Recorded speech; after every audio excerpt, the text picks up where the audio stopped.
morning walk before we head back to our Virginia place. Spring really is one of the most beautiful times in this neighborhood. Here's one more little bit of history. As late as the 1960s, there were fights over demolition of this neighborhood. And although it's hard to believe, this area was once actually a major shopping and street trolley line, Linden Avenue. While the neighborhood was saved, there were many things that were razed, particularly after the riots of 1968 following Martin Luther King's assassination. But today, it is a pretty little townhouse neighborhood, and what's great about it is this beautiful park. We call it the Lion Park, and I'll show you why.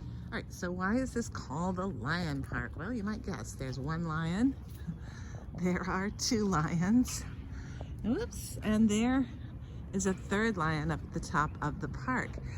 These lions were rescued. There are lots of architectural rescue projects in this neighborhood. These were about to get tossed out, and they were actually, I believe, prototypes of Barrier, the French sculptor who was influential with Rodin. And so we call this the Lion Park, and every kid loves to come and learn to ride their tricycle in the Lion Park and play among the lions. And this, soon, in about another week, these fountains will be turned on. I can see they've put the water in already. So it's a nice, cool place in the summer. Somebody left their shoe behind. Somebody left it here so they'd find it. Just off of the Lion Park is this really gorgeous little court. Of more modern, these were built in the early 80s, I believe, townhomes, this development where things had just been razed following the riots. And it is just a beautiful and lush area full of trees and blooming things all year round. And of course, Otis knows how to be a good neighbor. This is the center of the court, and it's got this lovely sculpture. What's not on yet, which is a shame, is this great fountain that you can actually walk through. Again, they don't turn them on now because it's before the frost date, but you can walk through here and you can imagine what the water splashing along sounds like and tumbling over those spouts there. It's very, very pretty. This is a nice place to come and just sit in the shade and be in a courtyard. Very beautifully planted. This was a step up for a carriage once upon a time. There's still a few of those left in Bolton Hill, as well as a very few hitching posts.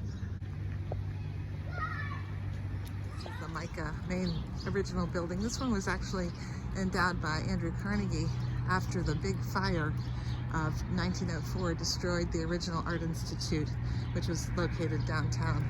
I love the vibrancy that the art students bring to the neighborhood. I really missed them during the pandemic when I was here.